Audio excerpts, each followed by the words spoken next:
parents told my 10-year-old daughter there was no room for her at the Christmas table. She stood on their porch holding a bag of gifts she'd wrapped herself, and they closed the door. She walked almost 2 miles home in 28-degree darkness to an empty house. When I found out, I didn't scream. I made one phone call. 5 hours later my parents received a certified letter, and the color left their faces. My name is Audrey Ashford. I'm 34 and my daughter Nora is 10. If you're watching this, please subscribe and let me know where you're watching from. Now let me take you back to the week before Christmas. The week everything in my family quietly, permanently cracked open. That December, Nora and I were living in a one-bedroom apartment off Broad Street in Richmond. She got the bedroom, I got the couch. The radiator made a ticking sound every 40 minutes like a metronome nobody asked for, and the kitchen faucet had a drip I'd learned to sleep through. It wasn't much, but it was ours, temporarily at least. I was mid-divorce. My ex, Ryan, had filed for primary custody 3 months earlier, and my attorney had made one thing very clear: the judge would be looking at stability. Stable housing, stable income, stable environment. Any disruption, any hint that Nora's home life was chaotic, and Ryan's lawyer would use it. So I kept my head down. I worked night shifts in the ER at St. Mary's, picked up extra rotations when they came, and made sure every bill was paid on the first of the month. I didn't have room for mistakes. My parents knew all of this. They knew about the custody hearing scheduled for January 3rd, and they used it the way you'd use a leash on a dog that's trying to leave. But I'll get to that. That week before Christmas, Nora was at the kitchen table every night after homework, cutting colored paper, folding cards, writing names in her round, careful handwriting. She made one for my mother, one for my father, one for my brother Kyle, one for his wife Tiffany, and 2 for their kids. She wrapped small gifts in newspaper because wrapping paper was $4 a roll, and I'd said maybe next time. She didn't complain. She just found the comics section and used that instead. On one of the cards, the one for my mother, she'd written, "Dear Grandma, I can't wait to see everyone. Love, Nora." And beside her name, a little hand-drawn sun. She always drew that. She said it was so people would feel warm when they read it. There was a framed photograph in my parents' living room, had been there as long as I could remember. My great-grandmother Ruth, standing in front of that house the day she bought it in 1987. On the back, in her handwriting. "For my family. All of them." I remember being maybe 12, visiting Grandma Ruth at the house, and her putting her hand on my shoulder and saying, "This house is mine, Audrey, remember that." I didn't understand why she said it that way, like she was planting a flag. I would understand later. My mother, Janet Ashford, was 60 years old and had never met a room she couldn't control. At church she was the woman who organized the potluck, remembered everyone's birthday, brought casserole to every funeral. Neighbors called her a saint. She liked that. She collected the word the way some people collect porcelain, carefully, and where everyone could see it. At home, Janet decided who was invited to dinner, and who wasn't. Who sat where, who spoke, and when. My father, Gerald, 62, retired early from warehouse management, sat in his recliner, and agreed with whatever she said. His silence wasn't neutral. It was a vote. My brother Kyle was 29, and had never paid rent in his life. He sold cars at a dealership in Short Pump, made average money, and spent like he made twice that. Because our parents covered the difference. He and his wife Tiffany lived upstairs in the house. Grandma Ruth's house. Free. Kyle drove a truck our mother had bought him with money she called savings. Nobody asked where the savings came from. Me? I paid for nursing school with loans and night shifts at a diner. When I got married, my mother said, "Keep it simple, Audrey. An outdoor ceremony is fine." When Kyle got married, she booked a $15,000 venue. When I filed for divorce, she said, "A woman should know how to keep her husband."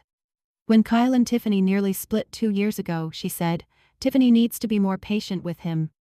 Every week she'd call me, not to ask how I was, but to remind me not to do anything stupid before the custody hearing. The implication wasn't subtle. If you make waves, you won't have a place to land. And the judge will hear about it. I once saw her close her laptop fast when I walked into the kitchen. The screen had an Airbnb logo on it. I didn't think much of it then. That was a mistake. The plan for Christmas was simple. I was scheduled for a double shift, 6 p.m. to 6 a.m., because holiday pay was time and a half, and I needed every cent for the attorney retainer. My parents would pick up Nora at 4, bring her to the house for Christmas dinner, and I'd get her the next morning. Of course, my mother said on the phone when I confirmed. Bring her over. We'll have a wonderful time. My father's voice from the background. Yep, just bring her. Nora spent Christmas Eve laying out her outfit, a green sweater she'd picked at Goodwill, the one she said made her look Christmassy. She arranged the gifts in a canvas tote bag, each one tagged, each tag with a sun. I packed her things that afternoon like I was packing a deployment bag. Heavy coat, wool hat, gloves, scarf. I slipped a granola bar into her pocket in case dinner ran late, and I put something else in there. An old phone of mine. No data plan, no apps, just the ability to make calls. I'd programmed 2 numbers into it, mine and Maggie's. Maggie Cole was my best friend, a nurse on the same floor at St. Mary's. She'd known Nora since birth. If anything happened and I was elbow deep in a trauma case with no signal, Nora could reach Maggie. Just in case, I told Nora, if you can't get me, call Maggie. Nora tucked the phone into her coat pocket and smiled. Mom, relax. It's just Grandma and Grandpa's house. At 3:45 p.m. on Christmas Day, I kissed her forehead in the hospital parking lot, watched her climb into my mother's car with her bag of gifts and her green sweater and her little sons. And I walked into the ER. That was the last time I saw my daughter smile for days. Everything I'm about to tell you comes from 3 sources. What Nora told me afterward, the voicemail she left on my phone, and the call log on the old phone I'd given her. I wasn't there. I was starting an IV on a 60-year-old man having chest pains when it happened. But I've heard the story enough times now that I can see it. Every detail. Like I was standing on that porch myself. 5:15 p.m. My mother's car pulled up to the house, the windows were glowing, garland on the railing, the front door wreath my mother bought new every year. Inside, laughter, the Nat King Cole Christmas album she always played, and the smell of roast turkey and rosemary stuffing drifting out through the weather stripping. Nora walked up the steps with her tote bag. My mother let her in. Nora stood in the hallway, hearing voices from the dining room. Kyle, Tiffany, the kids, Gerald. She started to take off her coat. Then my mother went into the kitchen. Nora heard low voices. Her name. Kyle's voice, then my mother's. Then nothing for a minute. 5:30 p.m. My mother came back out. Her face had changed. The warmth was gone, replaced with that polite practical expression she wore when she was about to say something cruel and call it reasonable. Nora, sweetie, we've got a little problem. The table is full. Kyle's in-laws came last minute. There's just no room. You should probably head home. Your mom will be back in the morning. Nora looked at the bag in her hands. But I brought presents for everyone. My mother glanced at the tote bag the way you'd glance at a flyer someone hands you on the street. That's sweet, just leave them on the porch, we'll open them later. Behind my mother, my father stood in the hallway. He said nothing. Kyle looked over his shoulder from the dining room, then turned away. And here's what Nora told me later in a voice so steady it broke me worse than crying would have. She looked past my mother into the dining room, and counted. 12 chairs around that table. One of them was empty. The door closed. The wreath shook once, then stilled. The Nat King Cole kept playing inside. My daughter stood on that porch alone, holding a bag of gifts nobody wanted, and she didn't cry. She just turned around and started walking. It was 28 degrees. I know because I checked the weather log afterward. December 25th, Richmond, Virginia. 6 p.m. 28 degrees Fahrenheit. Wind chill 22. Light flurries. The kind of cold that finds the gaps in your coat and stays there. Nora walked 1.7 miles from my parents' house to our apartment. I mapped it later on my phone, standing in the kitchen, staring at the little blue line on the screen like it could explain something. 1.7 miles. Past houses with wreaths and electric candles in every window, past living rooms where families were sitting together. down Mechanicsville Turnpike where the streetlights are spaced too far apart and the sidewalk disappears for a stretch near the auto shop. She carried the tote bag the whole way, every gift. She didn't leave them on the porch like my mother told her to, she brought them home. The newspaper wrapping was damp from the snow by the time she got inside. The apartment was dark. I'd turned the heat down to 60 before I left. No point warming an empty place, I'd thought, since Nora would be at my parents' house all evening. She unlocked the door, turned on one lamp, and sat on the edge of her bed in her coat. She tried to call me at 5:43. No answer. I was in a trauma bay. She called again at 5:45. Voicemail. At 5:47, she called Maggie. Maggie picked up on the second ring. She told me later that when she heard Nora's voice, calm, small, precise, she grabbed her keys before the sentence was finished. At 5:52, Nora left me a voicemail. 23 seconds. I've listened to it more times than I'll ever admit. Mom, Grandma said there's no room. I walked home. I'm okay. I'm in the apartment. Merry Christmas, Mom. Maggie pulled into our parking lot at 6:02. She took a photo when she walked in. I have it. Timestamp, 6:02 p.m. Nora sitting on the bed, still wearing her coat, the tote bag of gifts on the floor beside her. One lamp on, the rest of the apartment dark. Maggie wrapped Nora in a blanket, turned the heat up, and drove her to Maggie's house for the night. By 6:30, Nora was eating leftover lasagna at Maggie's kitchen table, with Maggie's cat in her lap. She was safe. But I didn't know any of that yet. I was still in the ER, checking vitals, charting notes, assuming my daughter was sitting at my parents' table, opening gifts beside a Christmas tree in a warm house full of people who loved her. I checked my phone at 10:32 p.m. during my 15-minute break. 3 missed calls from Maggie. 1 voicemail from Nora. 0 calls, 0 texts from my mother, 0 from my father, 0 from Kyle. I listened to the voicemail first. 23 seconds. I stood in the staff break room with my back against a cold steel locker and listened to my 10-year-old daughter wish me Merry Christmas from an apartment she should never have been in that night. Her voice was steady, a little thin, not crying, worse than crying because it meant she'd already decided this was something she was supposed to handle on her own. I played it again. Then one more time, because some part of me was waiting for it to stop being real. Then I called Maggie. She answered immediately. She's fine, she's asleep, she's at my place. And then quietly. Audrey, she walked home, alone, in the dark, on Christmas. Maggie had already sent me the photo by text. I opened it. My daughter, still in her coat, sitting on the bed, one lamp on, that bag of gifts on the floor. Timestamp, 6:02 p.m., December 25th. I looked at that image for a long time. I looked at the way the light hit only half her face, and the way the rest of the apartment behind her was just nothing. Dark furniture, no tree, no music, no people. I said, "Thank you, Maggie. I'll finish my shift." She paused. "Audrey." "I'll finish my shift," I said again. And I did. I went back to the floor. I charted meds and changed dressings and spoke to patients in the calm, even voice they train you to use when everything is falling apart and you are the one person in the room who cannot afford to show it. I did not call my mother. I did not call my father. I did not call Kyle. There was nothing left to discuss. From that point on, there was only paperwork. When my shift ended at 6 a.m., I sat in my car in the hospital garage for maybe 4 minutes. Engine running, heat on, phone in my hand. I scrolled through my contacts and stopped at one name. Ruth Ashford. I didn't call yet. Not at 6 in the morning. But I would. And when I did, things would begin moving in a direction my parents had never once imagined.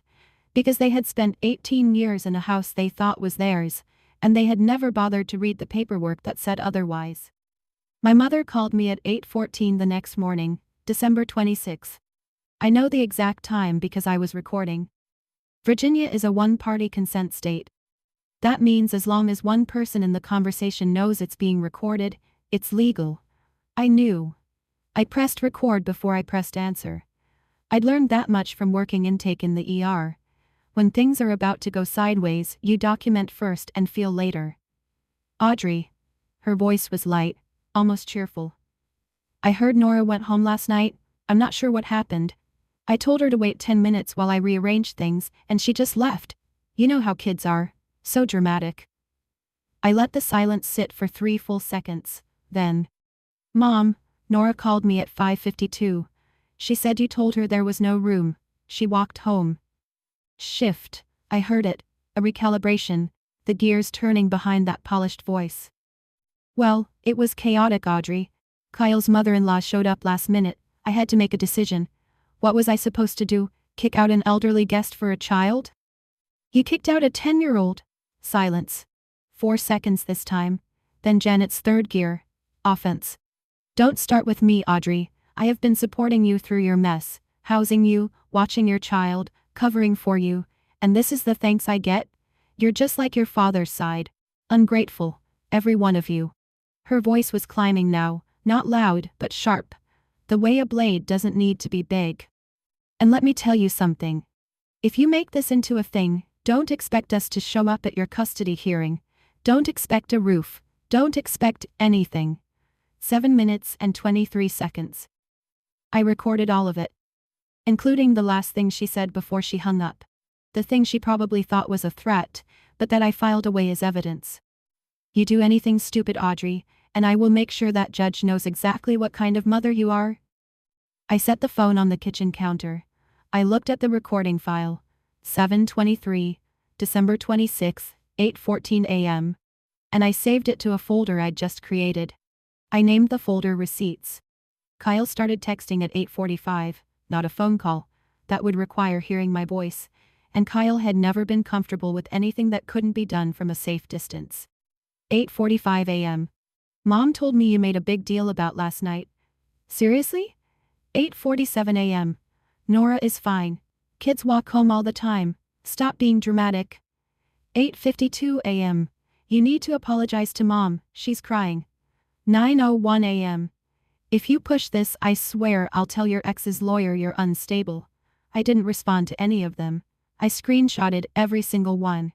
Each one went into the folder. By mid-morning, the machine was running.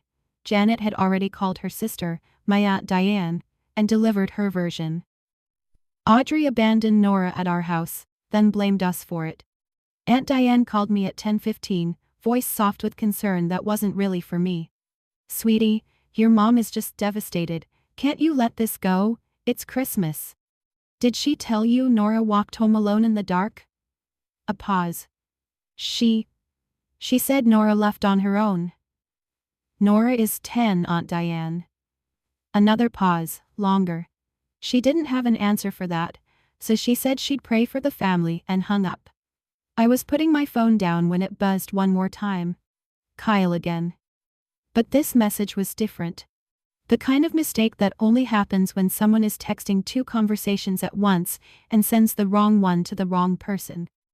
9:22 a.m. from Kyle, meant for Janet. Don't worry, Mom, she won't do anything. She needs us for the custody thing. She's trapped. I read it twice, then I screenshotted it, opened the receipts folder, and saved it right below the others. He was right about one thing. I did need them. For 9 more days. The custody hearing was January 3rd. After that, the leash came off. But Kyle didn't know about the leash. He only knew about the trap. And people who think you're trapped, stop watching what they say. I should give you some history, because what happened at Christmas didn't come out of nowhere.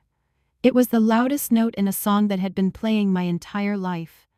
In the Ashford family, there were 2 kinds of children. The investment and the expense. Kyle was the investment. I was the expense. Kyle dropped out of community college after 3 semesters. My parents had paid every dime of his tuition. I put myself through nursing school on federal loans and a waitressing job that left my feet swollen by midnight. When I graduated, my mother said, "Well, at least you finished something." When Kyle got a job selling cars, she threw him a dinner party. When I got married, Janet told me to keep it simple. An outdoor ceremony is fine, Audrey. No need to go overboard. Budget. Whatever I could scrape together. When Kyle married Tiffany 2 years later, my mother booked a venue with a chandelier and a 3-tier cake and wrote a check for $15,000. She called it an investment in his future. When my marriage fell apart, she said, "A woman should know how to keep her husband." When Kyle and Tiffany nearly separated, that bad stretch with the credit card debt, she said, Tiffany needs to learn patience. And then there was how they treated Nora. Kyle's 2 kids, Braden, 5, and Harper, 3, were my babies. Janet posted them on Facebook every week, matching outfits at Easter, pumpkin patch in October, my mother's grandchildren front and center. Nora was Audrey's kid, or sometimes just the girl. Last Christmas, the one before this, Nora had been placed at a folding card table in the hallway while everyone else sat at the main table. When she asked why, my mother said, "The big table is for immediate family, Nora." Nora looked at her. "Am I not immediate family?" My mother changed the subject. I swallowed it. I was 2 months into the divorce filing, sleeping on a couch, and terrified that one wrong move would cost me my daughter in family court. So I swallowed it the way I'd been swallowing things from that family for 30 years. But someone else heard about that moment. Through a phone call I didn't even know had happened. Grandma Ruth. She'd heard, and she hadn't said a word. Not yet. She was waiting. I just didn't know for what. Let me tell you about the house. It was a 3-story colonial on a tree-lined street in the near suburbs of Richmond. White siding, black shutters, wraparound porch. My great-grandmother Ruth bought it in 1987 with cash from 40 years of bookkeeping and a pension from the Henrico County school system. She raised her son, my grandfather, there. When he passed in 2003, she stayed another 2 years. In 2005, she set up a living trust, put the house in it, and named herself trustee. The trust document had one guiding clause I wouldn't read until much later. The property shall serve the family, all members, without exclusion. In 2012, Grandma Ruth moved to a nursing home in Charlottesville. Janet and Gerald moved in. No lease, no rent. Just a verbal understanding that they'd look after the place. Kyle and Tiffany took the upstairs 3 years after that. Also free. Also no lease. 18 years my parents had lived in that house without paying $1. And somewhere along the way, they'd started talking about it like it was theirs. Our home. The family home. The house we've poured our lives into.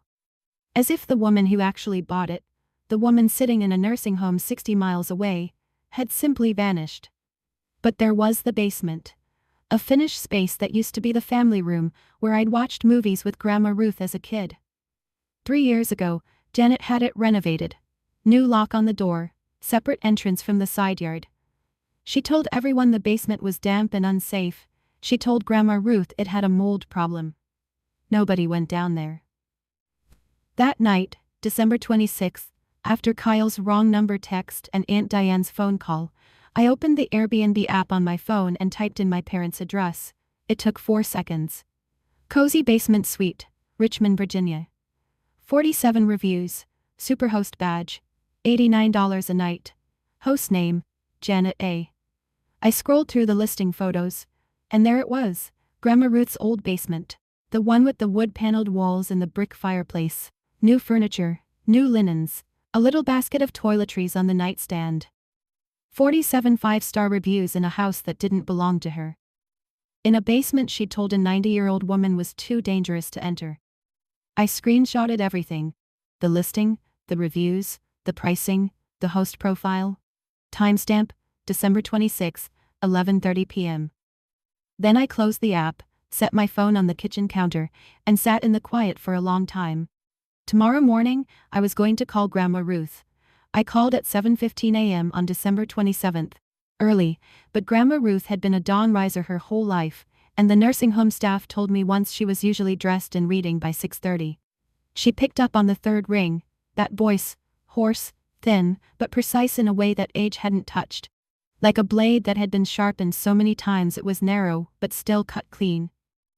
"Audrey, you're calling early. What happened?" I told her. All of it. Nora at the door, the no-room excuse, the walk home, the dark apartment, the voicemail. Grandma Ruth went silent. Not the silence of someone who didn't hear. The silence of someone counting. I waited. 10 seconds. I know because I counted too. Then she spoke, and her voice hadn't changed a fraction. "That house has 12 chairs and a table that seats 14, Audrey. I bought every single one of them." I told her about the Airbnb listing, the basement, the 47 reviews, The $89 a night under Janet's name. Another silence. 5 seconds this time. So she's making money off my house, and turning away my great-grandchild at the door, on Christmas. It wasn't a question. It was a verdict. Audrey, do you have that screenshot? The listing? Yes, ma'am. Good. I'm calling Martin this morning. Martin Haywood, Grandma Ruth's estate attorney in Charlottesville. He'd set up the trust in 2005 and handled every update since. I'd met him once, years ago, quiet, careful, the kind of man who wore the same gray suit every day and never forgot a clause. Before she hung up, Grandma Ruth said one more thing. I already knew something was wrong, Audrey. Last Christmas Nora called me to say Merry Christmas, and she told me, Grandma Ruth, I sat alone at the little table. I asked Janet about it. Janet said Nora preferred it that way. A breath. I believed her. I will not believe her again. That morning, while my mother was posting leftover Christmas photos on Facebook, the ones from the dinner table Nora wasn't allowed to sit at, captioned Blessed Family Time, a woman 90 miles away in a Charlottesville nursing home was on the phone with her attorney, and the clock had started.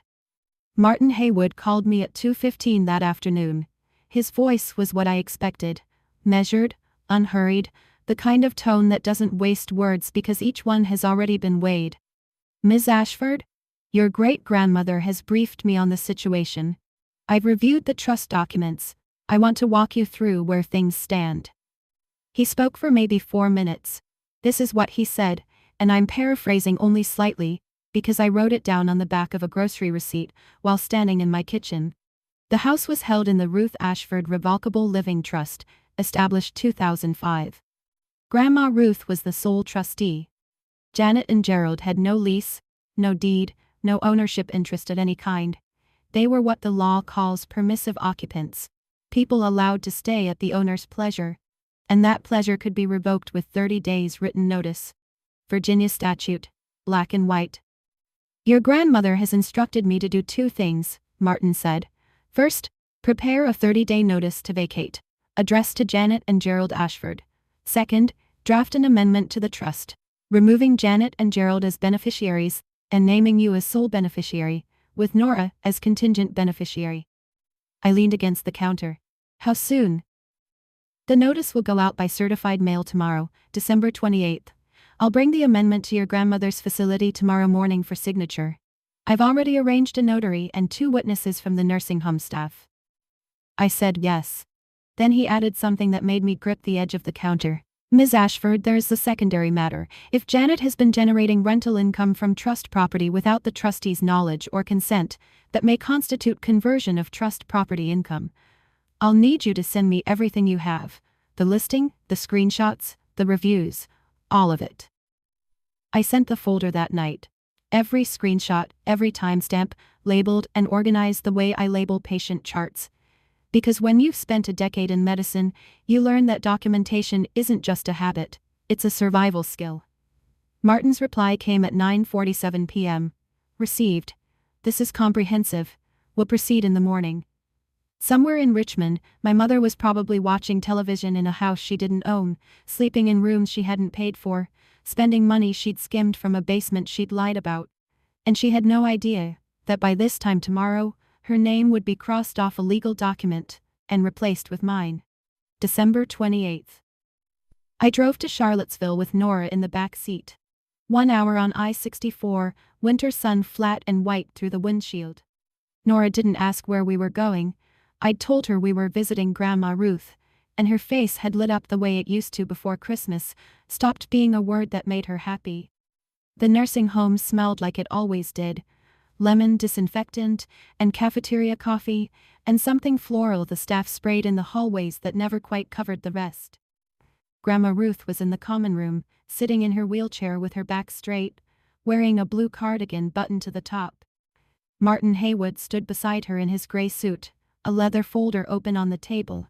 Next to him, a woman with a notary stamp and 2 nursing home staff members I recognized, Linda from reception and a CNA named Terrence, who'd always been kind to Grandma Ruth.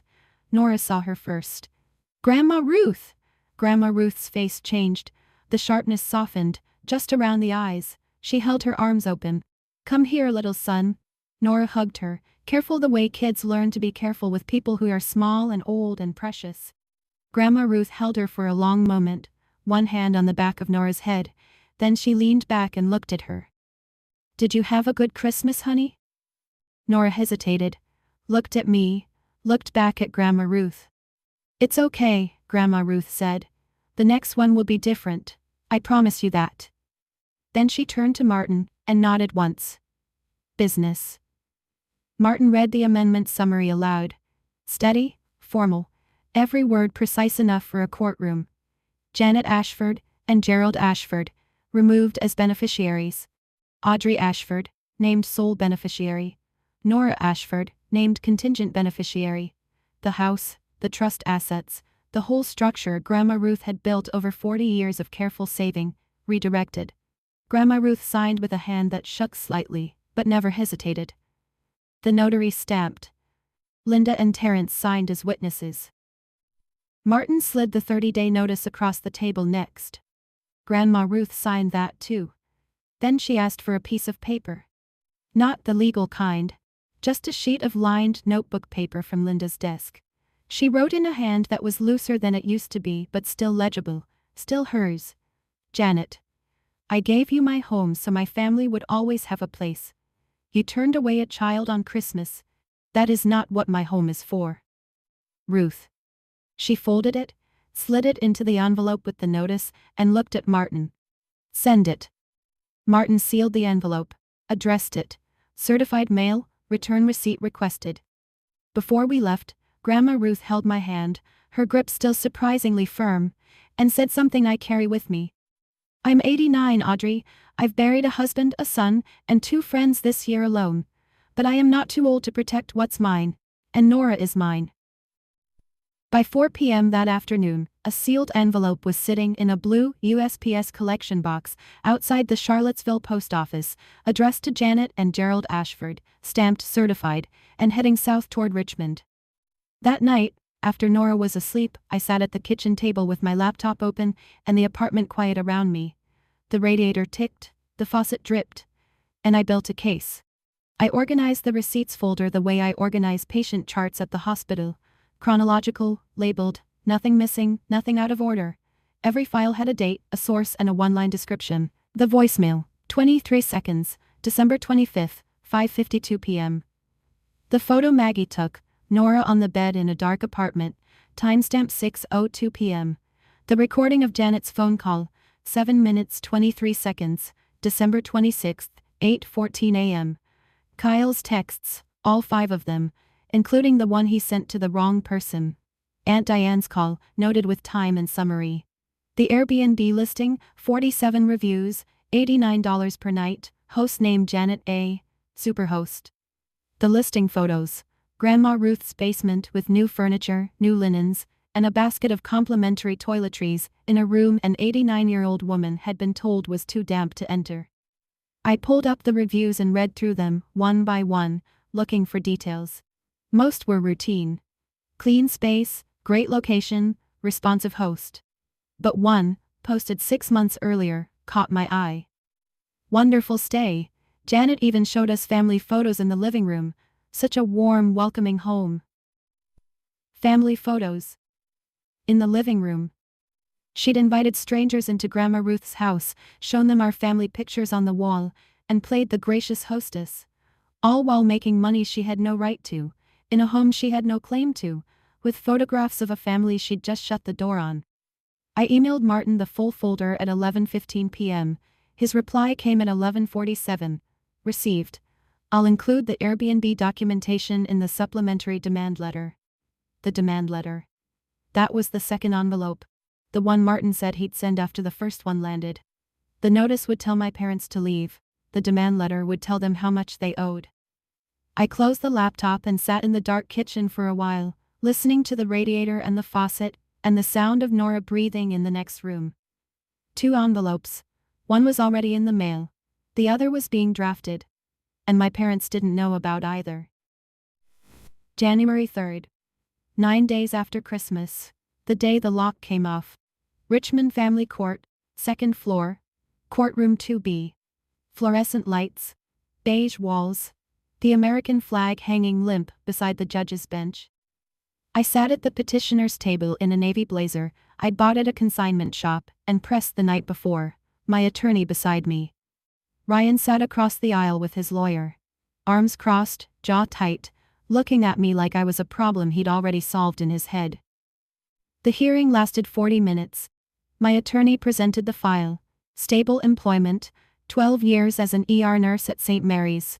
Current lease on the apartment, character references from 2 supervisors, and Nora's school counselor.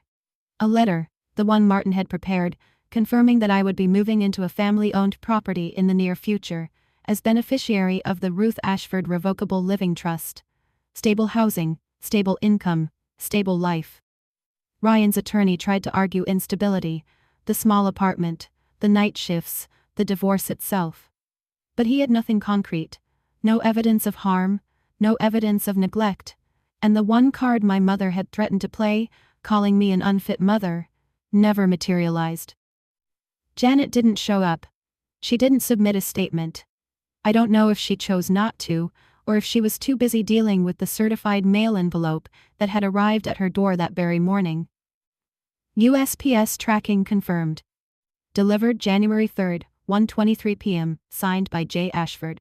The judge ruled at 10:40 a.m. Full physical custody to me. Ryan would have scheduled visitation every other weekend and alternating holidays. The judge signed the order, the clerk stamped it, and my attorney handed me a copy. I walked out of that courthouse holding 2 pieces of paper. One said my daughter was mine. The other, the trust amendment, said my silence was over. That same morning, back in Richmond, a mail carrier had walked up my parents' porch steps and left an envelope that required a signature. My mother had signed for it at 1:23 p.m., probably expecting a late Christmas card, or a bill, or one of those charity solicitations she always threw away without reading. She wasn't throwing this one away. Janet called me at 1:47 p.m., 24 minutes after she opened the envelope. I know because I was sitting in my car in the courthouse parking lot, still holding the custody order, when my phone rang and her name appeared on the screen. I let it ring 3 times, then I answered. Her voice was different now, not the smooth, managing Janet from 2 days ago. This was high, unraveled, shaking at the seams like a wall with the studs pulled out. What is this? What did you do? This says we have to leave in 30 days. This is our house, Audrey. I watched a woman cross the parking lot with a stroller, bundled against the cold. I let Janet's words settle into the air between us and then I said, evenly, "It's Grandma Ruth's house. It's always been Grandma Ruth's house. Your grandmother is senile. She doesn't know what she's signing. I will contest this. I will take this to court. She was evaluated by her physician last week, Mom. She's competent. The amendment and the notice are both valid. It's been reviewed." I heard Gerald in the background, muffled, agitated. Then his voice closer, like he'd taken the phone.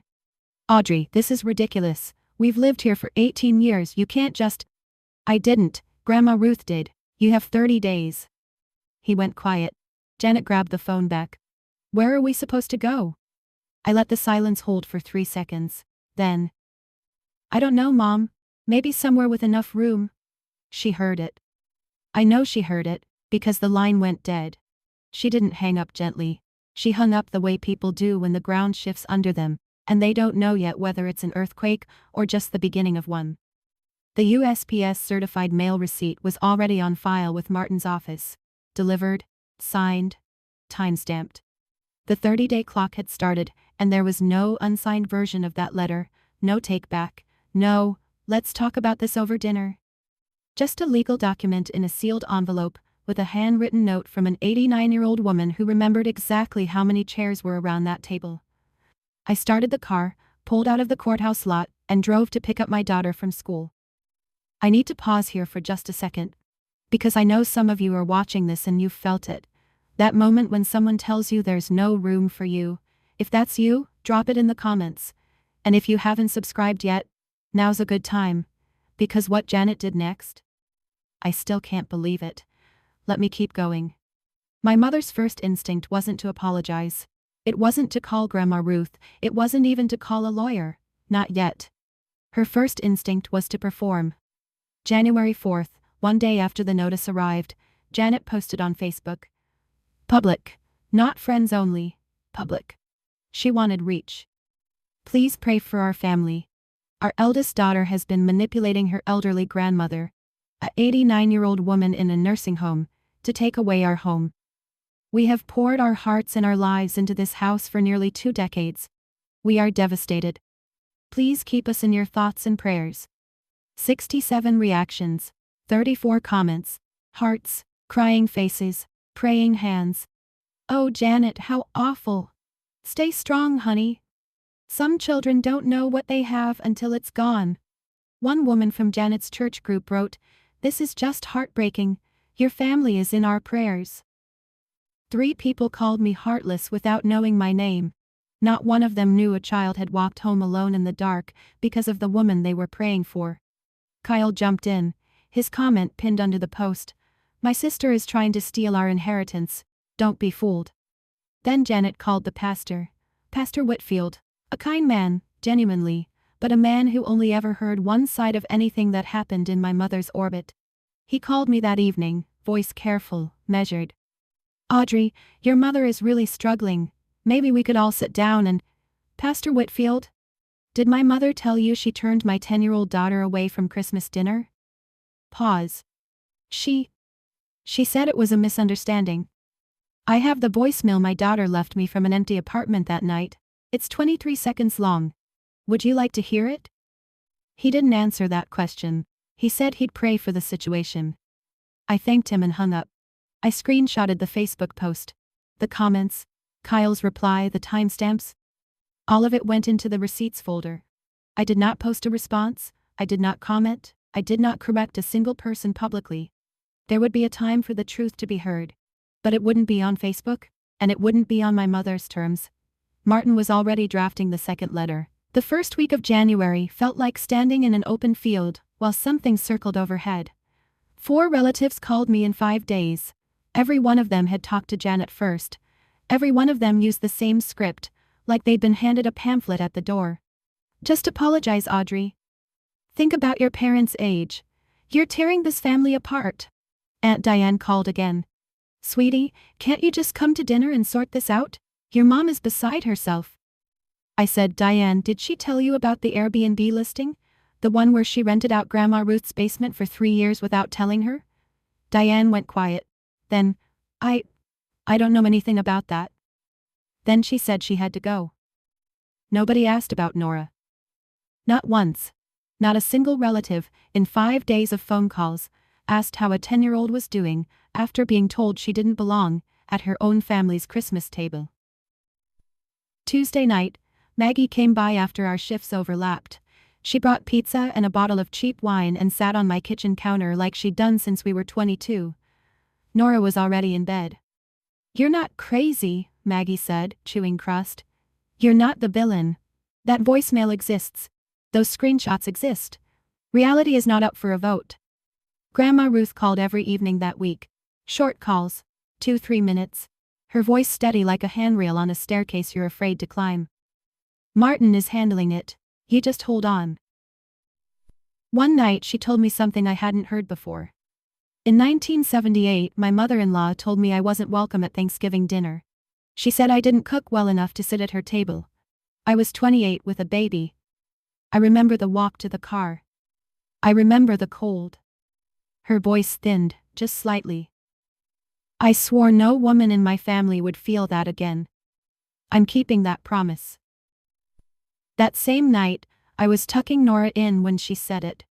Quiet. Not dramatic, not tearful.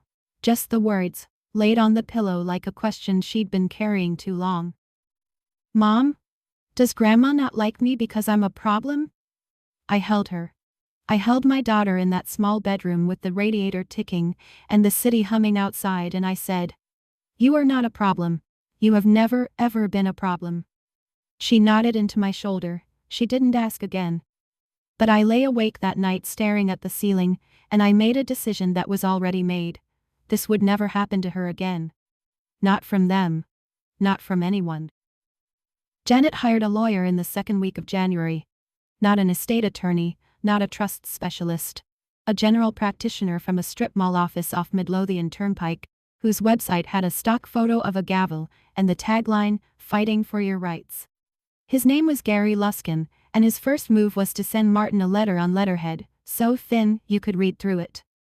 My clients, Janet and Gerald Ashford, have established continuous residency at the above address for 18 years. They have maintained the property, paid utilities, and made improvements consistent with an implied tenancy. The 30-day notice issued by your client is defective and unenforceable. Martin called me the next morning. If I hadn't known him, I might have mistaken his tone for boredom. But it wasn't boredom. It was the calm of a man who'd been doing this for 3 decades and had seen this letter 100 times before. Implied tenancy requires evidence of rent payment or a written lease. Your parents have neither. They are permissive occupants. The notice stands. Martin's reply to Luskin was 4 pages. Attached, a certified copy of the trust deed showing Ruth Ashford as sole owner and trustee. A physician's letter from Dr. Rivera at the nursing home confirming Grandma Ruth's cognitive competency. The signed, notarized trust amendment. And, like a grenade tucked politely into the last exhibit, a summary of the Airbnb listing, the Superhost badge, the 47 reviews, and an estimated income calculation. The final paragraph of Martin's letter read, "Should your clients wish to dispute this notice in court, we are prepared to file an unlawful detainer action. We also intend to pursue a separate claim for conversion of trust property income, in the estimated amount of $52,000. We welcome the opportunity to present the Airbnb revenue documentation before a judge." Martin told me what happened next. Luskin called him, not in writing this time, on the phone. The bluster was gone. "Mr. Haywood, I need to be honest with my clients. If you can prove that Airbnb income..." Martin: "It's on the internet, Mr. Luskin. It has 47 reviews." The line went quiet for a long time after that. Then, Luskin said he'd advise his clients to consider their options. 2 days later, I learned from Kyle that Janet's lawyer had strongly recommended she not contest the notice. She fired him anyway. Not because he was wrong, because he'd said a thing she didn't want to hear out loud. Kyle called me on a Wednesday in mid-January. I almost didn't answer. Not out of spite, but because his name on my screen had come to feel like a weather alert for a storm I was already standing in. But I picked up, and the voice on the other end was different. The swagger was gone. What was left sounded like someone who'd just done the math and didn't like the total. "Audrey, listen. I didn't know about the Airbnb thing. That was all Mom. I just live here. You can't put me out on the street. I have 2 kids. Kyle, you've lived in a house you don't own, rent-free, for 5 years. You told me I was trapped. You threatened to call my ex's lawyer. And you sat at that table on Christmas while your 10-year-old niece was told there was no room for her. Don't call me about your kids." Silence. Then the old Kyle flickered back. "This is insane. You're using an old woman to get back at us. Grandma Ruth doesn't even know what she's signing." She knew exactly what she was signing. She said 12 chairs and a table for 14. She counted. She remembers. He hung up. 20 minutes later, I saw the message on the family group chat. "Kyle, in all caps, Audrey is destroying this family. She has turned great-grandma against us. This is elder abuse. Elder abuse. Because a 90-year-old woman had decided to protect a 10-year-old one." I screenshotted it, sent it to Martin. His reply was 2 sentences. "Noted. Mrs. Ruth's physician affidavit and the notary witnesses will address any competency challenge. Let them file if they'd like." What Kyle didn't know, what none of them knew, was that Grandma Ruth had already anticipated this. Back on December 28, when Martin brought the amendment to the nursing home, he'd also brought a signed affidavit from Dr. Rivera. It stated, in medical language, that left no room for reinterpretation, that Ruth Eleanor Ashford was alert, oriented to person, place, time, and situation, and fully competent to manage her legal and financial affairs. Dated, signed, notarized, filed with the trust documents. My mother called me a manipulator.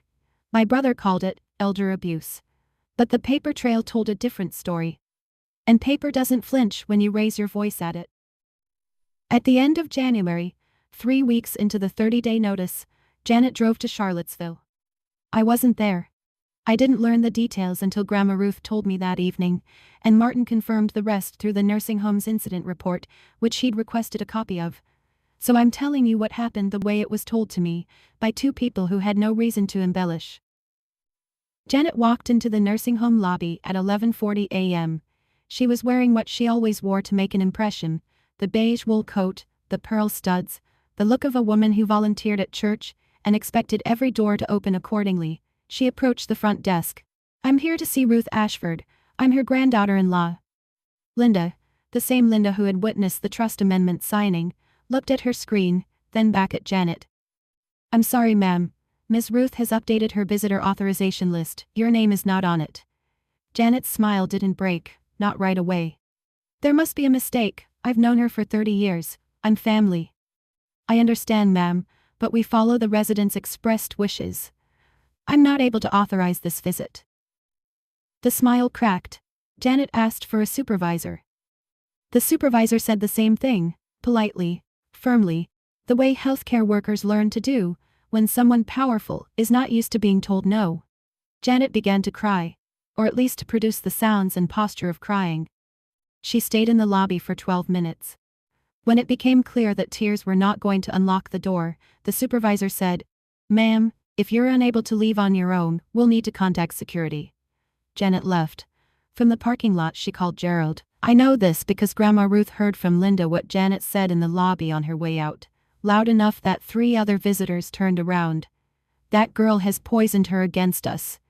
Then Janet tried something else. She called Grandma Ruth directly. Grandma Ruth answered. She told me she let Janet talk for about 15 seconds. The usual opening. "Grandma Ruth, please. There's been a terrible misunderstanding. We love you. We would never."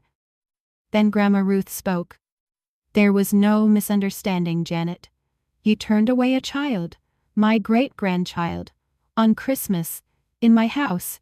And then you rented out my basement for money you never told me about." Janet started to stammer.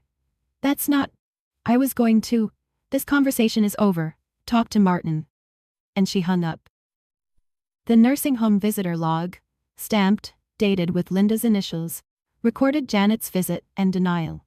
The staff incident report noted in clinical language. Visitor became verbally agitated in lobby, declined to leave when asked, departed after security was mentioned, no physical incident. One more piece of paper, one more timestamp, one more entry in a file that was getting thicker by the day. The second envelope arrived on February 3rd, certified mail, return receipt requested. Same process, same mailman, same porch steps. But this time it wasn't a notice to vacate, it was a demand letter. And the number at the bottom had a comma in it. Martin had spent 2 weeks building the financial case. He'd submitted a third-party subpoena request to Airbnb through their legal compliance portal. Standard procedure for trust attorneys investigating unauthorized use of trust assets. What came back was a full earnings statement for the host account registered to Janet A., linked to the property address. 3 years of booking records, payout amounts, calendar availability, occupancy rates, total gross income deposited into Janet's personal bank account from Airbnb rentals of Grandma Ruth's basement. $52,340. The demand letter was on Martin's letterhead. 3 pages, clean, clinical. The kind of document that doesn't raise its voice, because it doesn't need to. It cited the trust clause granting exclusive authority over trust property to the trustee. It cited Virginia law on conversion of trust property income. And it requested, in language so polite it almost sounded like a suggestion, full restitution of $52,340 within 60 days, or the trust would file a civil lawsuit. Attached, the Airbnb earnings statement. The listing screenshots. The 47 reviews. The archived listing from the Wayback Machine, because Janet had quietly deleted the Airbnb page 2 days earlier, thinking that if she erased the listing, she erased the evidence. She was wrong. The internet has a memory that outlasts good intentions and bad ones alike. Janet didn't call me this time. She didn't call anyone, as far as I know, but Gerald did. He called me that evening, and for the first time in my entire life, my father sounded like a man who understood that the floor he was standing on had never belonged to him. "Audrey," his voice was thin. "We don't have $52,000. Your mother, She spent it. The truck for Kyle. Credit cards. A cruise last year. It's gone. That's between you and Grandma Ruth's lawyer, Dad. Silence. Then very quietly. What happens if we can't pay? Then Martin files. I heard him exhale. Not anger. Something more like the sound a structure makes when the last supporting wall gives way. He said, "Okay," and hung up. $52,000. That's how much it cost my parents to turn away a 10-year-old on Christmas. Except they didn't pay it. They spent it. On a truck, on a cruise, on a life that was never theirs to fund. And now the receipt had arrived. What happened next, I pieced together from 3 sources. A voicemail Gerald left me at 2 a.m. that he probably didn't remember leaving, a text exchange between Kyle and Tiffany that Tiffany forwarded to me weeks later, and one very awkward phone call from Tiffany herself. The Ashford family, the one my mother had spent 30 years curating for the outside world. The Facebook posts, the church potlucks, the matching sweater Christmas photos, began to eat itself from the inside. It started with Kyle. He'd finally done what he should have done years ago. He looked at the numbers. The truck his mother had given him. $28,000. The gift she'd made toward his apartment deposit. $8,000. He'd always assumed these came from his parents' retirement savings or Gerald's pension. They didn't. They came from a basement that wasn't Janet's, in a house that wasn't Janet's, rented to strangers on a platform tied to Janet's bank account. Kyle called Janet. I wasn't on the line, but Tiffany told me later how it went. "Mom, you told me Dad's pension paid for all of this." "Don't you dare question me, Kyle. After everything I've done for you. You used stolen money to buy my truck?" The word stolen landed hard enough that Janet didn't speak for 5 seconds. Then she did what she always did. She pivoted to Gerald. "If your father had been any kind of man, I wouldn't have had to." Gerald, apparently, had had enough. "You rented the basement, Janet, you spent the money, don't put this on me." It was the first time, according to Kyle, that Gerald had ever contradicted Janet in front of anyone, but it was also 20 years too late, and they both knew it. Tiffany called me the following day, polite, nervous, her voice pitched a half step too high. "Audrey, I know we haven't been close, but Kyle and I didn't know about the Airbnb money. Is there any way you could talk to the lawyer? Maybe work something out?" "Tiffany, I'm sorry you're in this position, but the trust belongs to Grandma Ruth. You'll need to talk to her attorney." She thanked me and hung up. I think she was hoping for mercy. I think she deserved some, honestly. But mercy wasn't mine to give. It was Grandma Ruth's, and Grandma Ruth had already given it for 18 years. She was done. That week, Janet made one more Facebook post, shorter this time. "When your own family betrays you." 12 reactions, 3 comments, and then a 4th, from someone I didn't recognize, someone who had apparently been a guest in that basement. "Janet, I've been to your place. Is that the same basement listed on Airbnb? I thought your grandmother owned that house." 2 hours later, the post was deleted, but I'd already taken the screenshot. The family that had presented a united front at every Thanksgiving, every Christmas, every church potluck, the one that smiled in matching sweaters while a little girl sat alone at a folding table, was dissolving. Not because I tore it apart, because the truth did. I know this has been a lot, but we're almost to the end. And honestly, what happened on move-out day is the part even I didn't see coming. If you're still here, hit subscribe, and drop a comment. Have you ever watched someone's public image fall apart when the truth finally came out? Stay with me. The 30-day deadline fell on February 2nd. I know because I'd counted every single one of those days the way a nurse counts drip rates, precisely, with a quiet awareness that the wrong number could change everything. Martin emailed me the evening before. "Deadline is tomorrow. If they don't vacate, I'll file the unlawful detainer action with the General District Court on Monday morning." I drove by the house that afternoon. I didn't stop. I didn't pull into the driveway. I just slowed down as I passed. The way you slow past an accident on the highway, not because you want to look, but because something in you needs to know. Both cars were in the driveway, lights on in the kitchen. The wreath from Christmas was still on the door, dried out, browning at the edges. Nobody had taken it down. They weren't leaving. That evening Janet texted me. Not a phone call this time. Just 6 words on a screen. We're not leaving, this is home. I forwarded it to Martin. His reply. Filing Monday. Kyle at least had read the room. He and Tiffany had found an apartment in Short Pump. Small, 1 bath. The deposit paid by Tiffany's parents. Kyle had texted me the day before, his last message in what had become a very short thread. I moved out. I'm done with this. But you should know. Mom is telling people you're going to have her arrested. I didn't respond.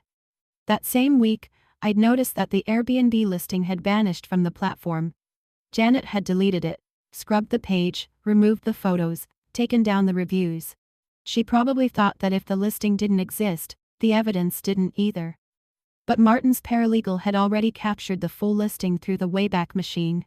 Archived pages, cached reviews, host profile, everything, and the Airbnb earnings statement, obtained through the legal subpoena, existed independently of the website. You can delete a listing, you can't delete a bank deposit. Monday morning, Martin Haywood walked into the General District Court in Richmond, carrying a filing folder 3 inches thick. And inside that folder was 30 days worth of silence, 47 reviews worth of evidence, and one 89-year-old woman's refusal to let her family be redefined by the people who'd stolen from it. The filing went in on a Monday. Martin submitted the unlawful detainer action with every exhibit attached. The trust deed, the 30-day notice with its certified mail receipt and USPS tracking confirmation, the physician's capacity letter, the trust amendment, and, as a supplementary exhibit, the full Airbnb documentation. The clerk stamped it, assigned a case number, and scheduled the hearing for 10 days out. Virginia moves fast on unlawful detainer. The law doesn't like ambiguity about who owns a house and who doesn't. Wednesday afternoon, a process server walked up the porch steps of Grandma Ruth's house and knocked on the front door. Gerald opened it. The server handed him 2 copies of the summons, one for him, one for Janet, and had him sign the acknowledgement of service. Gerald looked at the papers, then at the server, then back at the papers. His face, the server noted in the affidavit of service filed the next day, went gray. Janet wasn't home. She was at the grocery store, which meant Gerald had to deliver the news himself. I don't know exactly what that conversation looked like, and I don't need to. I know the result. Janet called Pastor Whitfield. She called Aunt Diane. She called 2 cousins. She worked the phones like she always did, pulling the levers of sympathy she'd installed over 30 years of casseroles and prayer chains. But this time, the machine didn't respond the way it used to. Pastor Whitfield told her gently that he'd spoken with me and heard the voicemail. He suggested reflection. Aunt Diane didn't pick up. One cousin asked, "Janet, is it true about the Airbnb thing?" And Janet hung up on her. And then there was Mrs. Palmer. Dorothy Palmer, 71, lived 3 doors down from Grandma Ruth's house. She'd been there almost as long as the house itself. She'd watched Janet and Gerald come and go for 18 years. And she had seen something on Christmas night that she hadn't understood until now. She called me that Thursday evening. Her voice was soft, Virginian, cautious in the way people are when they're about to say something that's been sitting in their chest for 5 weeks. "Audrey, honey, I need to tell you something. Christmas night, I was on my porch bringing in the recycling, and I saw your little girl walking down the sidewalk. Alone. Carrying a bag. In the cold. I almost called the police. I should have. I didn't know what was happening. I thought maybe she was going to a friend's house but it didn't feel right. It didn't feel right. And I didn't do anything, and I am so sorry." I thanked her. I meant it. And I told her that if she was willing, Martin might ask her to provide a written statement. She said yes before I finished the sentence. The hearing was on a Thursday. General District Court, Richmond. Small courtroom, fluorescent lights, a judge named Honorable Karen Yee, who looked like she'd heard 10,000 cases and remembered the details of every one. Martin sat at the petitioner's table. I sat behind him. On the other side, Janet and Gerald, alone. No attorney. Luskin had declined to continue representing them after reviewing the Airbnb evidence, or more precisely, after learning that Martin intended to introduce it in open court. Janet hadn't found a replacement.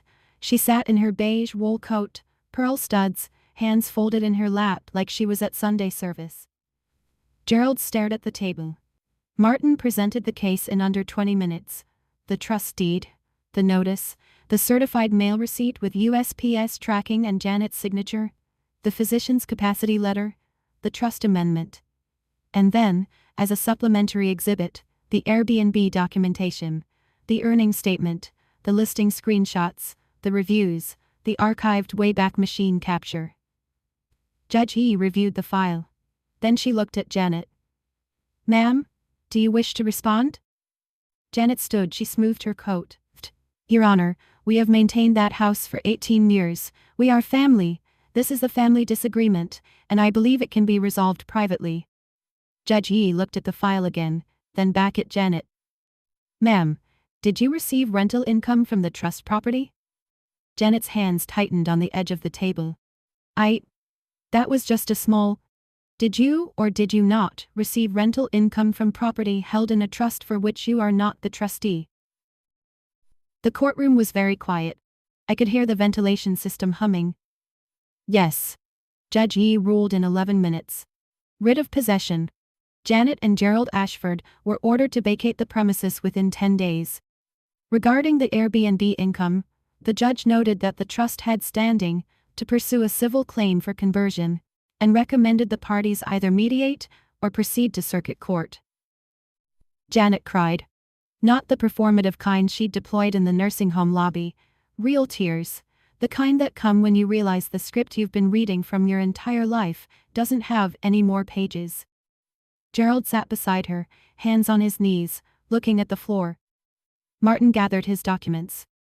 I stood and walked out through the double doors into the hallway, where the light was gray and flat and unremarkable. No dramatic music, no slow-motion moment. Just a woman holding a court order in a manila folder, walking toward the elevator. The judge didn't raise her voice. She didn't have to. The documents spoke for themselves. They always do when you take the time to keep them. They moved out on a Saturday in mid-February. I know because Maggie drove past the house that afternoon. I'd asked her to, not because I needed to witness it, but because some part of me needed to know it was real. A rented box truck in the driveway. Gerald carrying lamps and boxes. Janet directing him from the porch in her coat, arms crossed, mouth align.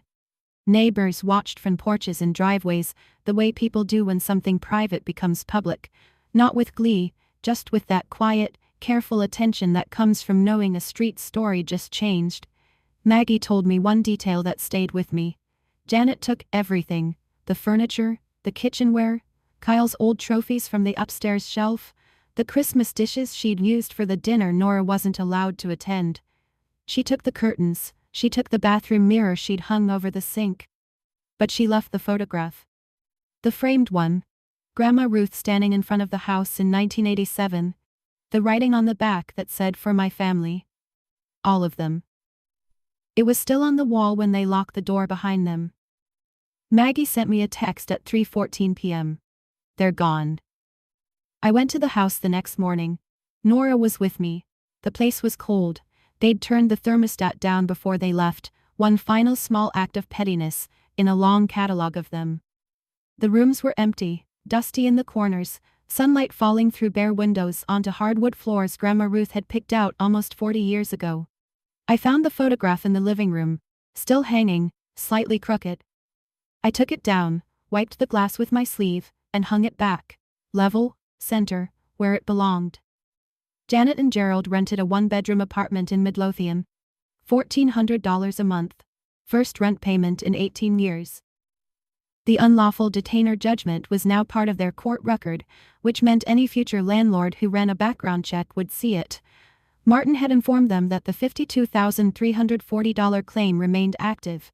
If they didn't agree to a repayment plan within 60 days, the trust would file in circuit court.